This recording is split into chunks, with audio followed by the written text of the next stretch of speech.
Hello मेरे प्यारे बच्चों, क्या हाल चाल, कैसे हो आप लोग। आई होप सबके सब बहुत बढ़िया, मस्त, बिंदास, लल्लम टॉप, लाजवाब। मेरा नाम है Shahid Ansari, simply known as OP Ansari sir.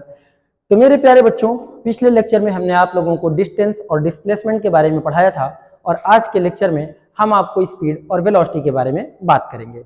जैसा कि आप सभी लोग 9th क्लास में भी पढ़ चुके होंगे कि स्पीड हमारा स्केलर क्वांटिटी होता है और वेलोसिटी हमारा वेक्टर क्वांटिटी होता है। तो आइए आज के इस क्लास में स्पीड और वेलोसिटी को बहुत अच्छे से समझते हैं। ठीक है, तो स्टार्ट करते हैं। आज देखो बेटा, स्पीड को का जो रिलेट करने के लिए सिंबल होता है वो हमारा v होता है। स्पीड एक्चुअली में होता क्या है, यूनिट टाइम में जो भी हम डिस्टेंस कवर करते हैं उसी को स्पीड कहते हैं। ठीक है, जैसा कि मैंने बोला, distance travelled by body in unit time. ठीक है, इसका क्या मतलब है, फॉर एग्जांपल कि अगर ये कोई लड़का है, ठीक है ना, ये हमारा कोई कैरेक्टर है, कोई लड़का है और ये क्या करता है, 20 किलोमीटर का डिस्टेंस ट्रेवल करता है 4 आवर्स में। कितने में, 4 आवर्स में। तो 1 आवर में वो कितना डिस्टेंस ट्रेवल करेगा आप बताओ। तो 1 आवर में कितना डिस्टेंस ट्रेवल किया भाई, 20/4। इससे हमारा रिजल्ट क्या मिला, 5।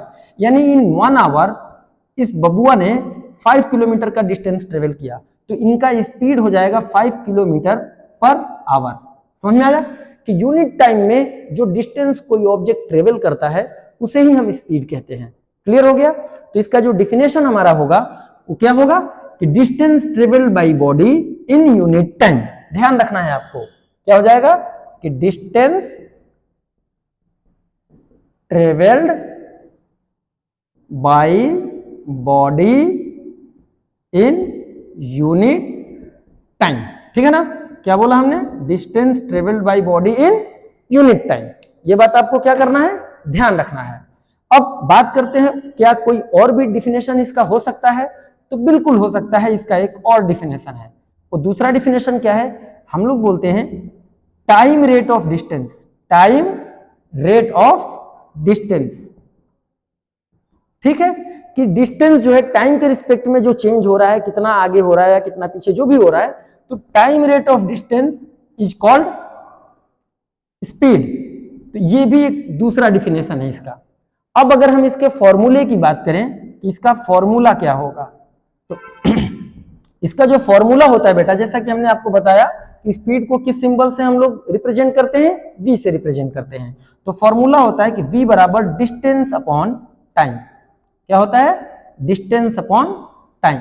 अब डिस्टेंस की यूनिट क्या होती है, मीटर, और टाइम का यूनिट क्या होता है, सेकंड। तो इसका यूनिट क्या बना, मीटर पर सेकंड। ठीक है, और डिस्टेंस को रिप्रेजेंट आप d से भी कर सकते हो और टाइम को आप t से भी रिप्रेजेंट कर सकते हो। याद रहे, ये दोनों यूनिट हैं और ये डिस्टेंस का रिप्रेजेंटेशन है और t हमारा टाइम का रिप्रेजेंटेशन है।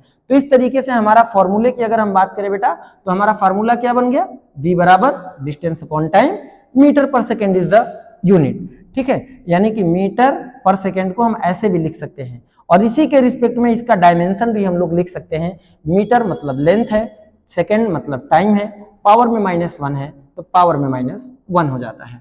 तो ये हमारा स्पीड का फार्मूला है कि v बराबर distance upon time, unit SI unit metre पर सेकेंड और डायमेंशन LT की power -1।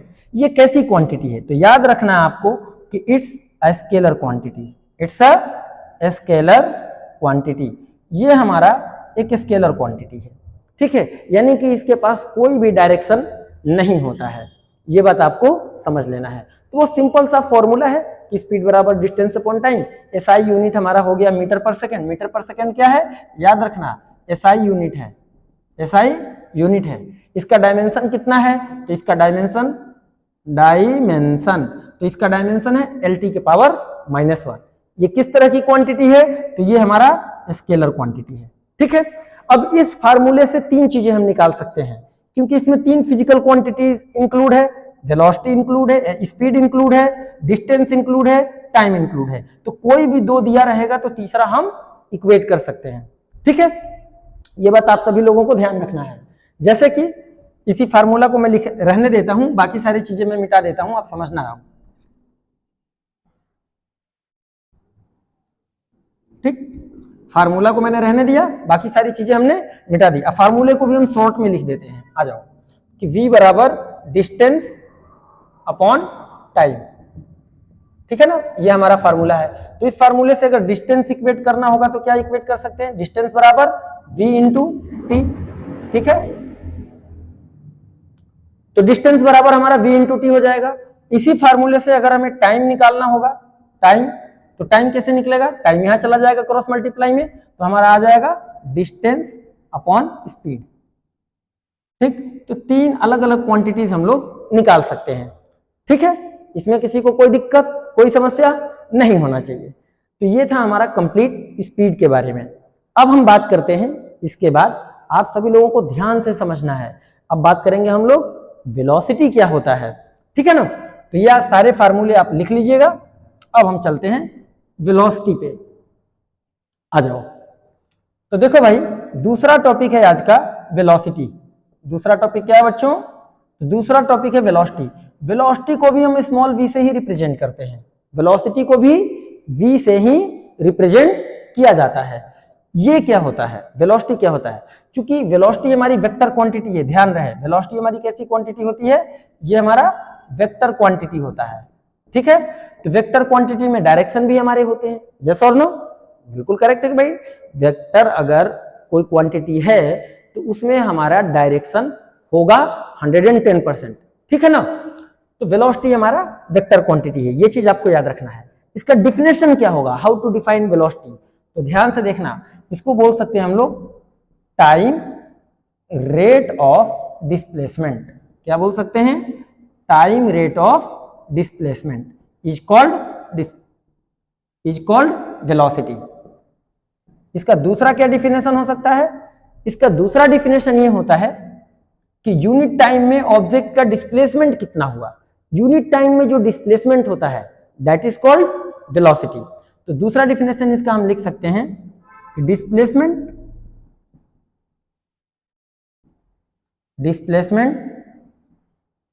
Occurred in unit time, displacement occurred in unit time, कि कोई मूविंग ऑब्जेक्ट है तो जितना डिस्प्लेसमेंट तो कवर करेगा या अकर करेगा, उसी डिस्प्लेसमेंट को हम लोग बोलेंगे वेलोसिटी। अब इसके फॉर्मूला की अगर हम बात करें तो याद रखना कि वेलोसिटी और स्पीड दोनों को रिप्रेजेंट करने के लिए v सिंबल का यूज करते हैं। तो इसका फार्मूला हो जाएगा कि वेलोसिटी बराबर, ठीक, यहां पर क्या बोला गया है, डिस्प्लेसमेंट, ठीक है ना, ध्यान रखें, टाइम रेट ऑफ डिस्प्लेसमेंट, तो हमारा डिस्प्लेसमेंट आ जाएगा ऊपर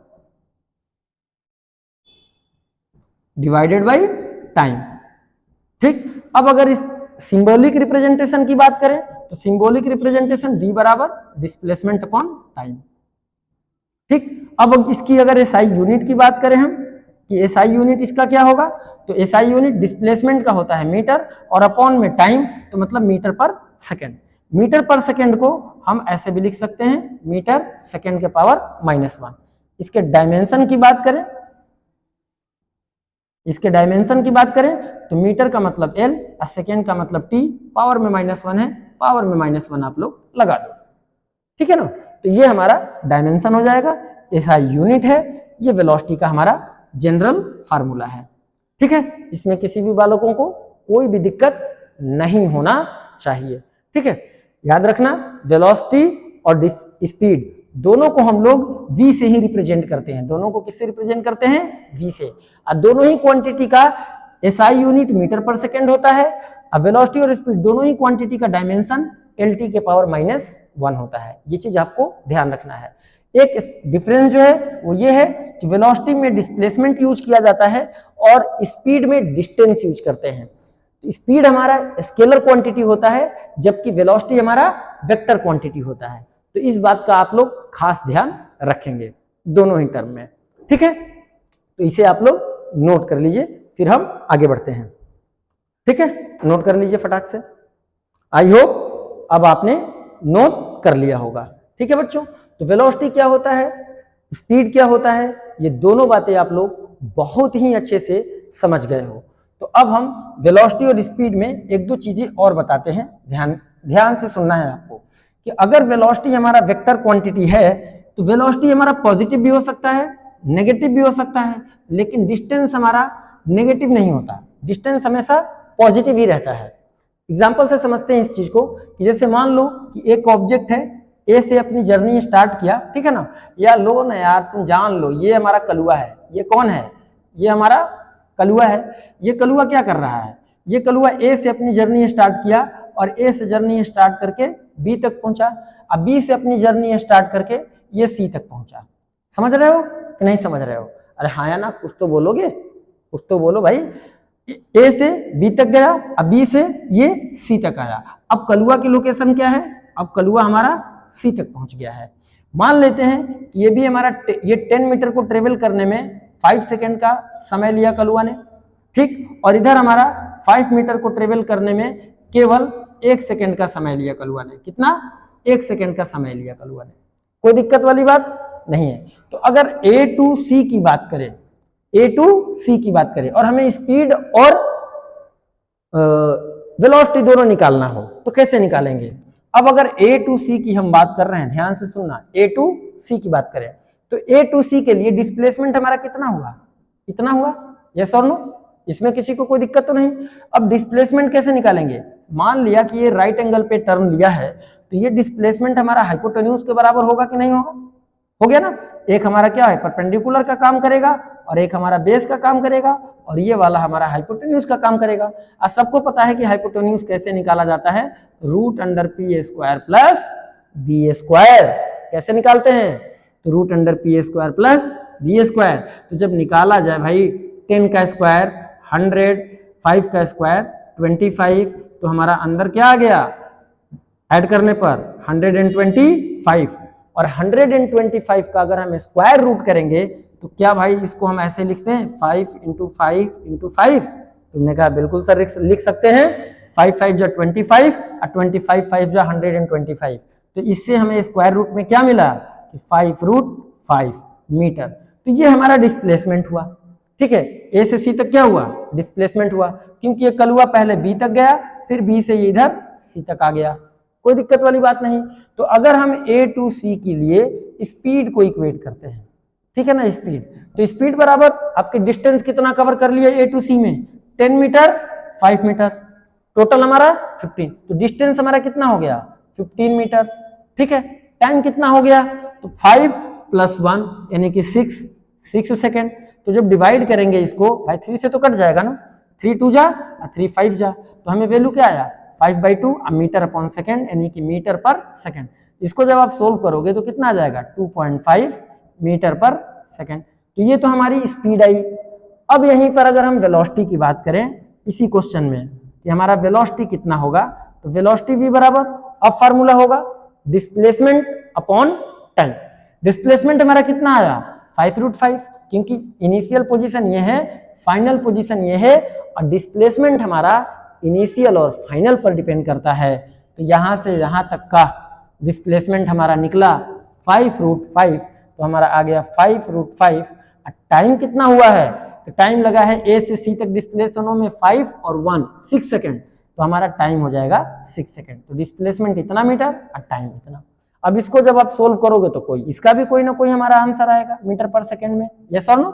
आएगा ना। तो आपने क्या देखा कि ये भाई प्लस में वैल्यू आया है, ये अलग वैल्यू आएगा और ये अलग वैल्यू आएगा। तो ऐसा कोई जरूरी नहीं है कि एक ऑब्जेक्ट का वेलोसिटी और स्पीड दोनों हमारे सेम हो। पहली बात ये कंक्लूजन मिला, तो ये चीज आप लिख सकते हो कि ऐसा कोई कंपलसरी नहीं है कि for the same object speed and velocity remain same, दोनों अलग अलग हो सकता है अगर उसका डायरेक्शन बदल गया तो। लेकिन अगर डायरेक्शन नहीं बदलता है, केवल ऑब्जेक्ट स्ट्रेट पाथ पर ही ट्रेवल कर रहा है, कि मान लो यहाँ पी से चलना स्टार्ट किया और ट्रेवल करते करते स्ट्रेट पाथ पर ये क्यू तक पहुंच गया। कहां तक पहुंच गया? पी से स्टार्ट किया अपनी जर्नी, पी से स्टार्ट करके ये कोई पोजीशन है और इस पोजीशन क्यू तक पहुंच गया पार्टिकल, ठीक। अब इस सिचुएशन में मान लो कि ये हमारा 50 मीटर है और यहां से यहां तक जाने में ऑब्जेक्ट ने 10 सेकेंड लिया है। पी से क्यू तक जाने में कितना लिया? 10 सेकेंड लिया। ऑब्जेक्ट क्यू कलुआ को ही मान लो ना कि भाई यही कलुआ तुम्हारा पी से अपनी जर्नी स्टार्ट करता है, अब पी से टुकुर टुकुर चलते चलते कहां पे आ गया कलुआ? हमारा कलुआ क्यू तक आ गया।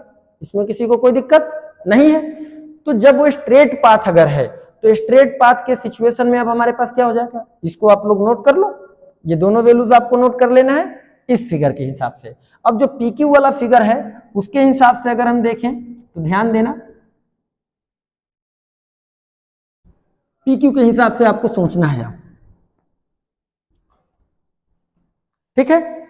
पी क्यू के हिसाब से हमने देखा कि भाई हमारा कलुआ जो था स्टार्ट किया पी से जर्नी अपनी, कहां तक पहुंच गया, क्यू तक पहुंच गया, डिस्टेंस हमारा कितना ट्रेवल, और ये स्ट्रेट पाथ है, ध्यान रहे ये पाथ कैसा है, ये हमारा स्ट्रेट पाथ है। तो जब पाथ हमारा स्ट्रेट है मेरे प्यारे बच्चों, तो यहां पर अगर स्पीड आप इक्वेट करोगे तो स्पीड v बराबर डिस्टेंस, तो p से q का डिस्टेंस हमारा 50 मीटर, टाइम हमारा कितना लगा है 10 सेकेंड, तो 10 सेकेंड डिवाइड कर देंगे तो हमारा आ जाएगा 5 मीटर पर सेकेंड, यस और नो। अब अगर हम वेलोसिटी की बात करें इसी p और q के लिए, p और q के लिए, तो वेलोसिटी v बराबर हमारा क्या हो गया कि भाई ऐसा है पार्टिकल का डिस्प्लेसमेंट भी, क्योंकि ये इनिशियल पोजीशन था और ये फाइनल, यही वाला हमारा शॉर्टेस्ट पाथ भी है, यही हमारा शॉर्टेस्ट पाथ भी है। तो शॉर्टेस्ट पाथ लेंथ ही तो हमारा डिस्प्लेसमेंट होता है, यानी कि डिस्प्लेसमेंट भी हमको मिला 50 मीटर और टाइम भी हमारा उतना ही लगा 10 सेकेंड। तो यहाँ पे हमको क्या मिला, यहाँ पे फिर से हमको 5 मीटर पर सेकेंड मिला। तो इस सिचुएशन में हम देख पा रहे हैं कि स्पीड की वैल्यू 5 मीटर पर सेकेंड, वेलोसिटी की वैल्यू अगेन 5 मीटर पर सेकेंड, जबकि इससे पहले वाले में हमारा क्या था कि स्पीड हमारा ज्यादा था, स्पीड हमारा ज्यादा था, अब वेलोसिटी हमारा कम था, ठीक है। स्पीड की वैल्यू पहले वाले सिचुएशन में 2.5 था, जबकि वेलोसिटी हमारा निकला था 5√5 डिवाइडेड बाय 6, ये वैल्यू इस वैल्यू से कम है, ये वैल्यू बड़ी है और ये वैल्यू कैलकुलेट करने पर कम आएगा, ठीक है ना। तो ये चीज आपको ध्यान रखना है कि ऐसा कोई जरूरी नहीं है कि एक पर्टिकुलर ऑब्जेक्ट के लिए स्पीड और वेलोसिटी दोनों बराबर हो, स्पीड हमारा बड़ा हो सकता है, वेलोसिटी छोटी हो सकती है, दोनों बराबर भी हो सकते हैं, वेलोसिटी हमारा जीरो भी हो सकता है। वेलोसिटी जीरो कब हो जाएगा ये भी समझ लो, ठीक है ना, कि किसी भी ऑब्जेक्ट का वेलोसिटी हमारा जीरो कब होगा। मान लीजिए कि ये आपका घर है, घर का मतलब जानते हो ना भाई, घर को हम लोग क्या बोलते हैं, स्वीट होम। तो ये हमारा अपना प्यारा सा घर है, ठीक, और ये कलुआ है हमारा, हमारे घर आया, फिर ये बाहर निकल के गया, अब बाहर किसी अपने फ्रेंड के घर पे आ गया, मान लो कहां पर आ गया, अपने फ्रेंड के घर पे आ गया, अब फ्रेंड के घर से फिर वापस ये अपने घर वापस आ गया। मान लो कि यहां से जब फ्रेंड के घर गया तो ये हमारा 50 मीटर था और जाने में इसने 5 सेकेंड का समय लिया, फिर ये वापस 50 मीटर वापस आ गया और आने में इसने मान लेते हैं हम कि फिर से 5 सेकेंड का ही समय लिया। तो इस सिचुएशन में, क्योंकि ये एक राउंड ट्रिप है, ये क्या है बच्चों, ये एक राउंड ट्रिप है, तो जब हमारा राउंड ट्रिप होता है तो उस सिचुएशन में अगर हम स्पीड की बात करें तो स्पीड हमारा कितना हो जाएगा भाई, 50 मीटर ट्रेवल करके गया, 50 मीटर ट्रेवल करके वापस आया, यानी 50 मीटर और 50 मीटर मिला के टोटल डिस्टेंस हमारा हो गया 100 मीटर। तो 100 मीटर ऑब्जेक्ट ने डिस्टेंस ट्रेवल किया, टाइम कितना लिया, जाने में भी 5 सेकेंड, वापस आने में भी 5 सेकेंड, तो टोटल हो गया 5 5 10 सेकेंड, ठीक। डिवाइड करने पे हमको रिजल्ट मिला 10 मीटर पर सेकेंड, क्या मिला 10 मीटर पर सेकेंड। लेकिन इसी सिचुएशन के लिए अगर हम वेलोसिटी की बात करें तो वेलोसिटी हमारा होता है डिस्प्लेसमेंट अपॉन टाइम। अब ऑब्जेक्ट यहीं से चला था, घर यानी कलुआ हमारा घर से चला, फ्रेंड के वहां गया और फ्रेंड के घर से वापस आ गया। अब समझ लेना फ्रेंड कैसा है कि भैया गया रुका नहीं, वापस भाग आया, समझ रहे हो ना। इसीलिए हम कहा करते हैं, हमारा बात याद रखना, बाबू सोना का चक्कर मौत से टक्कर, ससुरा का वेलोसिटी जीरो। देखो कैसे कि भाई घर से गया वापस घर को आ गया, तो डिस्प्लेसमेंट क्या हो गया, डिस्प्लेसमेंट हो गया जीरो। अरे हुआ कि नहीं हुआ, हुआ ना। तुम भाई यहां से ट्रेवल करना स्टार्ट करते हो, कैसे भी रास्ते पर घूम के अगर फिर से वहीं पर वापस आ जाओ तो डिस्प्लेसमेंट कितना, इनिशियल पोजीशन भी यहीं, फाइनल पोजीशन भी यहीं, कोई डिस्प्लेसमेंट नहीं हुआ। जब तक ऑब्जेक्ट का पोजीशन चेंज नहीं होगा तब तक डिस्प्लेसमेंट नहीं होता है। ये बात हमने आप लोगों को पिछले लेक्चर में, लेक्चर 1 में बता दिया था, ठीक है ना। तो वेलोसिटी हमारी कितनी हो जाएगी, अब हमारी डिस्प्लेसमेंट तो जीरो, लेकिन टाइम लगा 5, डिस्प्लेसमेंट जीरो होने में भी टाइम लगा 10 second, displacement 0 metre, time 10 second, तो रिजल्ट क्या आ गया 0 मीटर पर सेकेंड। आप खुद ही देखो इस चीज को कि स्पीड हमारा 10 मीटर पर सेकेंड, अब वेलोसिटी हमारा जीरो आ गया, ठीक है। तो ये बात स्पीड और वेलोसिटी की अगर हम बात करें तो आप हमेशा एक चीज याद रखना, जैसे आप लोगों ने डिस्टेंस के लिए हमने आप लोगों को बताया था कि भाई डिस्टेंस के लिए हमने आप लोगों को क्या बताया था कि डिस्टेंस जो होता है ग्रेटर देन या इक्वल होता है डिस्प्लेसमेंट के,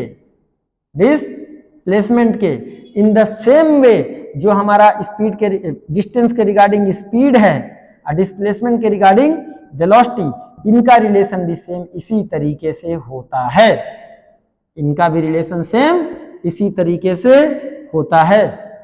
डिस्प्लेसमेंट हमारा, जैसे हमने डिस्प्लेसमेंट के रिगार्डिंग बताया था कि ये हमारा पॉजिटिव नेगेटिव जीरो कुछ भी हो सकता है, बताया था ना, ये डिस्प्लेसमेंट हमारा पॉजिटिव भी हो सकता है, नेगेटिव भी हो सकता है, जीरो भी हो सकता है। सिमिलरली ये जो वेलोसिटी है ये हमारा पॉजिटिव भी हो सकता है, नेगेटिव भी हो सकता है और जीरो भी हो सकता है, लेकिन स्पीड हमारा नहीं होगा ऐसा। ठीक है, तो आई होप कि आप लोगों को स्पीड और वेलोसिटी का ये कॉन्सेप्ट बहुत अच्छे से समझ आ गया होगा। ठीक है बच्चों, तो आज के इस लेक्चर में केवल स्पीड और वेलोसिटी तक। ठीक है, फिर मिलेंगे इसी टॉपिक को आगे कंटिन्यू करते हुए नेक्स्ट लेक्चर में। तब तक के लिए आप सब हमें आज्ञा दीजिए। जय हिंद।